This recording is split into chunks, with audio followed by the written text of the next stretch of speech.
Assalamualaikum warahmatullahi wabarakatuh. Kami dari kelompok 12 dengan saya Anissa Fikri Arsal dan saya Rizky Almafir Ahmad. Pada kesempatan kali ini kami akan mempresentasikan tentang ringkasan materi dari karbohidrat, monosakarida, disakarida, oligosakarida, dan polisakarida. Udah. Baiklah, saya akan menjelaskan mengenai monosakarida.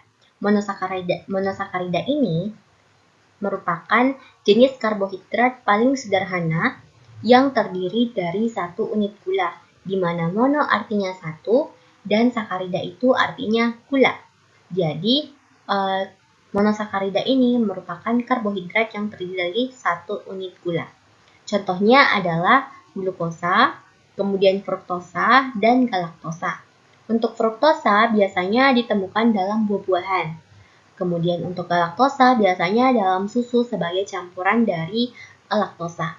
Kemudian ada rumus ilmiah dari karbohidrat, itu adalah CnH2ON, di mana C merupakan karbo dan H2O itu adalah rumus air atau hidrat, jadi karbohidrat. Kemudian berdasarkan jumlah atom C-nya, monosakarida ini terdiri atas beberapa jenis, namun yang kami tampilkan di sini ada 3. Yang pertama adalah triosa. Triosa ini berarti terdiri dari 3 karbon. Contohnya adalah glyceraldehida. Misalnya di sini adalah gambar triosa. Terdiri atas 3 atom C. Ini atom C pertama, atom C kedua, kemudian ini adalah atom C ketiga. Begitu seterusnya untuk tetra, penta, hepsa, hepta, dan selanjutnya sisa ditambahkan osa. Misalnya untuk contohnya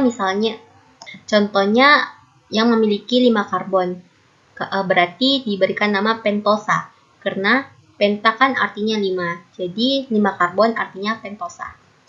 Selanjutnya adalah aldosa dan ketosa. Aldosa ini berarti mengandung gugus aldehid, sedangkan ketosa berarti mengandung gugus keton. Contohnya di sini sudah ada glukosa, karena di sini ada 6 atom C-nya, berarti C6H12OH atau glukosa.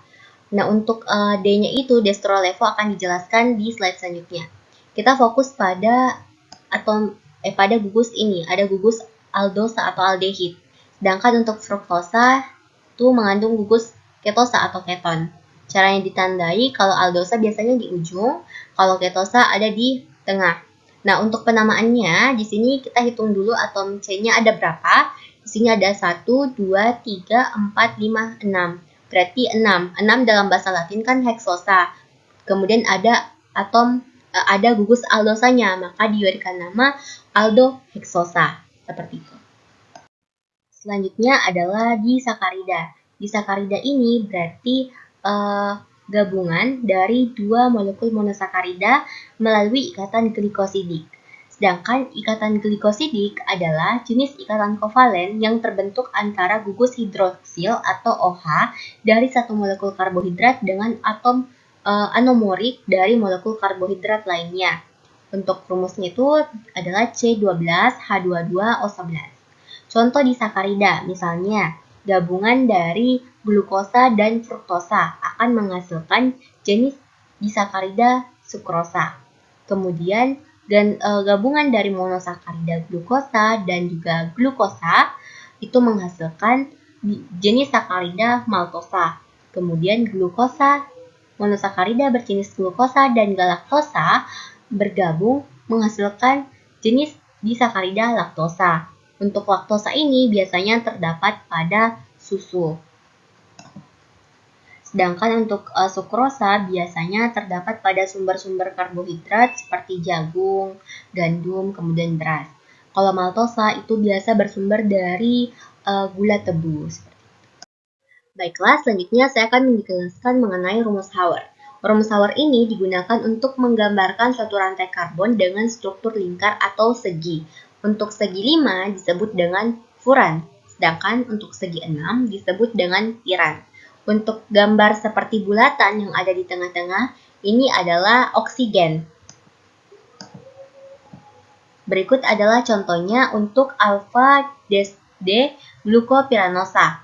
Untuk alfanya kita perhatikan pada C1. Nah, C1 ini atom H berada di atas, sedangkan hidroksil atau OH-nya di bawah. Berarti ini adalah alfa. Kemudian D. D ini berasal dari destro. Destro itu berarti kanan. Untuk kaidah destro-levo akan dijelaskan di slide selanjutnya. Selanjutnya adalah glukopiranosa. Glukopiranosa ini yang pertama glukosa atau glukosa itu berasal dari C4 yang dimana kita dapat lihat untuk atom H-nya berada di atas dan hidroksilnya berada di bawah. Oleh karena itu, ini merupakan jenis glukosa. Kemudian karena bentuknya adalah karena bentuknya itu persegi 6, segi 6, maka disebut atau diberikan nama piran atau piranosa. Oleh karena itu, untuk gambar ini namanya adalah alfa D-glukopiranosa.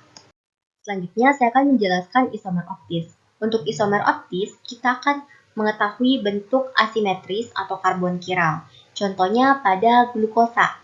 Nah, untuk mengetahui ini adalah jenis glukosa, biasanya kita mengamati jumlah atom C-nya. Di sini ada 1, 2, 3, 4, 5, 6. Ada 6 atom C. Sesuai dengan rumus glukosa, yaitu C6H12OH. Selain itu, kita juga bisa mengamati pada C4 atau atom C nomor 4. Kita hitung 1, 2, 3, 4.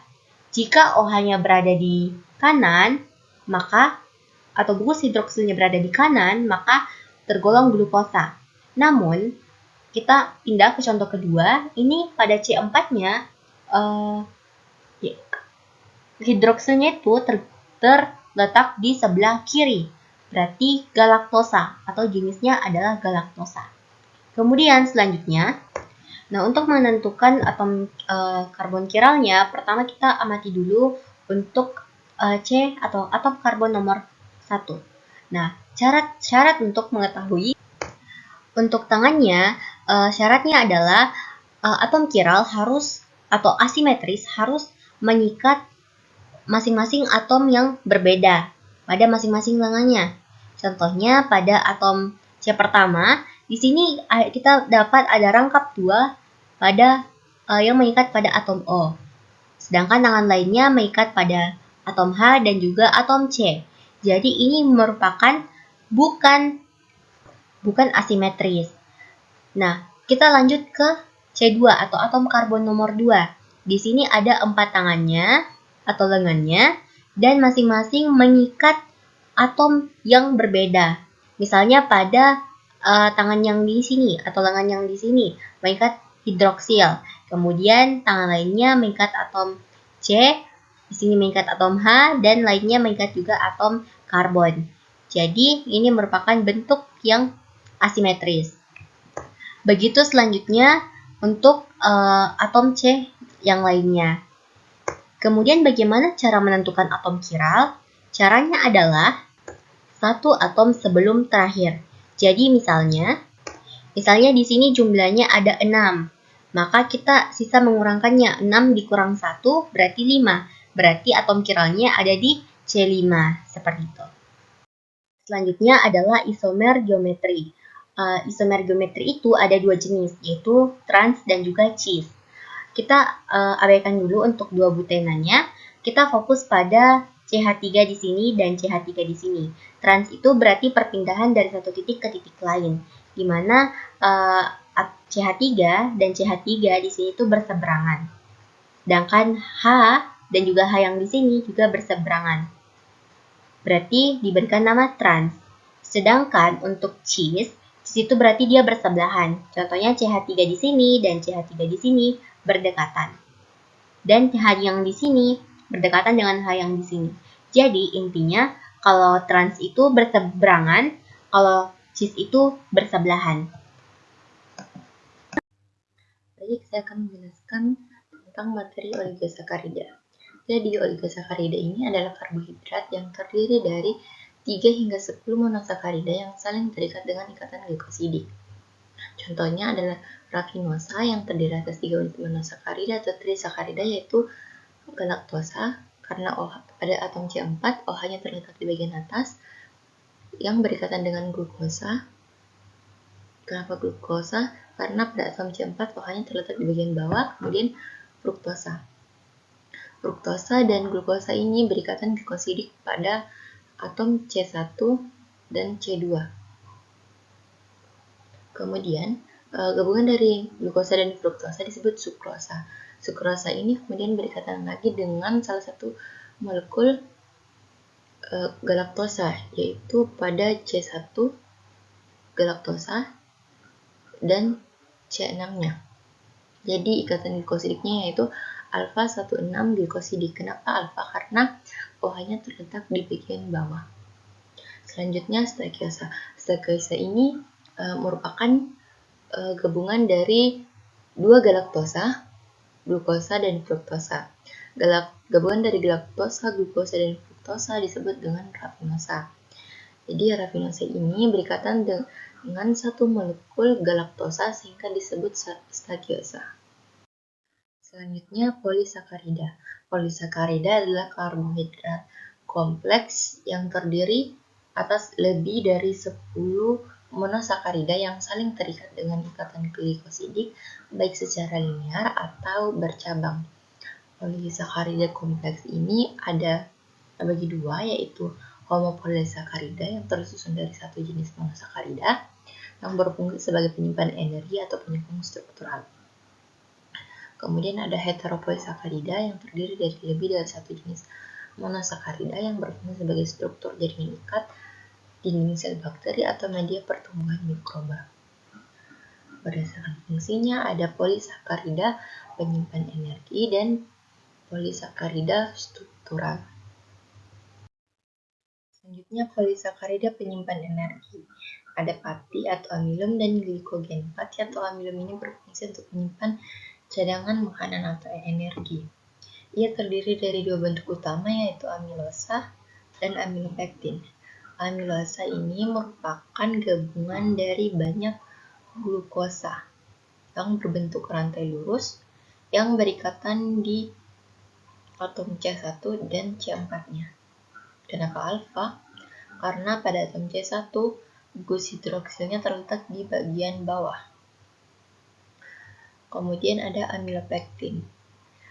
Kalau amilosa tadi bentuknya rantai lurus, amilopektin ia memiliki percabangan atau ia bercabang. Jadi ada dua ikatan, yaitu alfa 14 glikosidik dan alfa 16 glikosidik, yaitu percabangannya. Kemudian ada glikogen. Glikogen ini berfungsi untuk menyimpan cadangan energi pada otot. Ia mirip dengan amilopektin dengan ikatan utamanya yaitu alfa 14 glikosidik dan ada percabangannya yaitu alfa 16 glikosidik. Yang membedakan dia dengan amilopektin, kalau amilopektin satu aja percabangannya, dia setiap 8-12 unit glukosa ada percabangan alfa 16 glikosidik. Selanjutnya polisakarida struktural. Ada selulosa, kitin, dan glukosaminoglikan. Selulosa ini merupakan penyusun utama dinding sel tumbuhan yang terdiri dari beta-deglukopiranosa. Kenapa beta? Karena pada atom karbon 1 OH-nya terletak di bagian atas. Kemudian mereka berikatan. Nama ikatannya adalah beta 14 glikosidik. Kenapa 14? Karena ia mengikat pada atom karbon 1 dan atom karbon 4. Kemudian, selulosa ini berperan dalam memberikan kekuatan dan kekakuan pada dinding sel tumbuhan.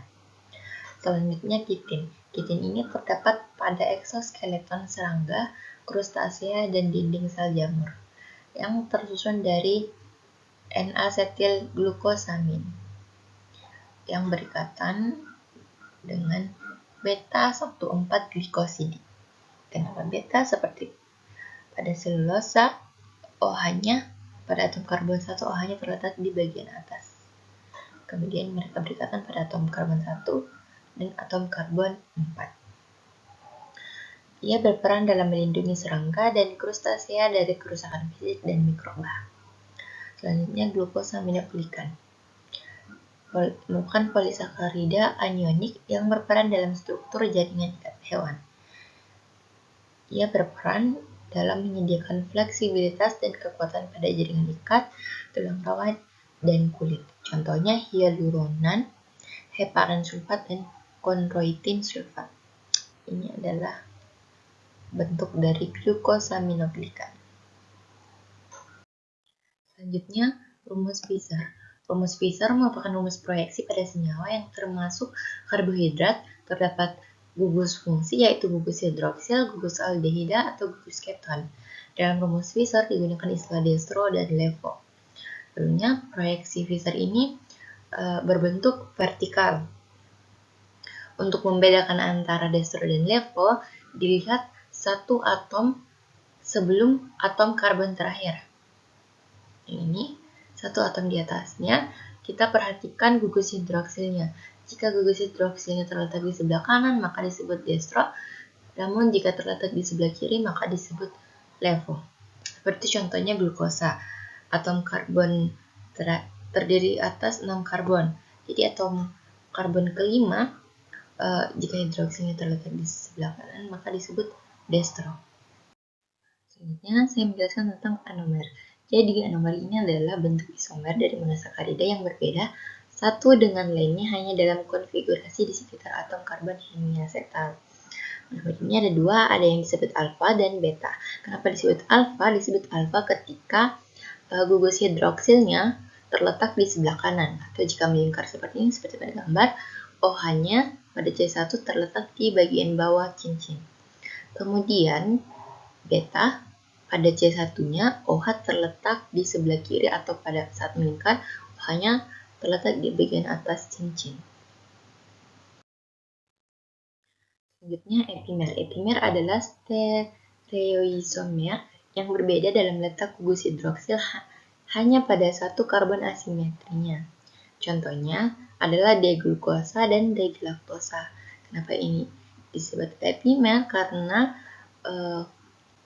keduanya hanya berbeda pada atom C4, di mana pada glukosa gugus hidroksilnya terletak di sebelah kanan, sedangkan galaktosa gugus hidroksilnya terletak di sebelah kiri.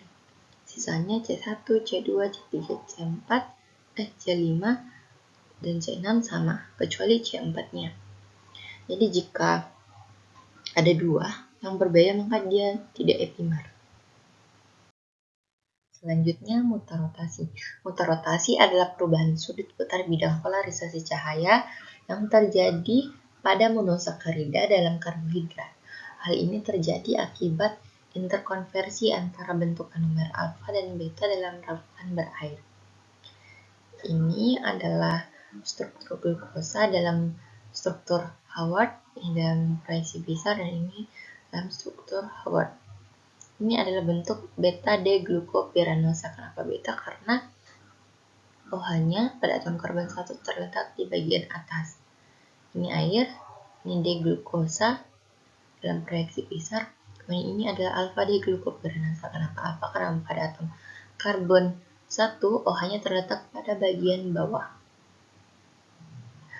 Kemudian D-glukosa ini dapat saling dikonversikan menjadi beta-D-glukopiranosa atau alfa-D-glukopiranosa bila dilarutkan di dalam air, sehingga reaksi optiknya berubah sampai mencapai nilai tertentu. Beta-D-glukopiranosa ini 64%, sedangkan alfa-D-glukopiranosa ini 36%.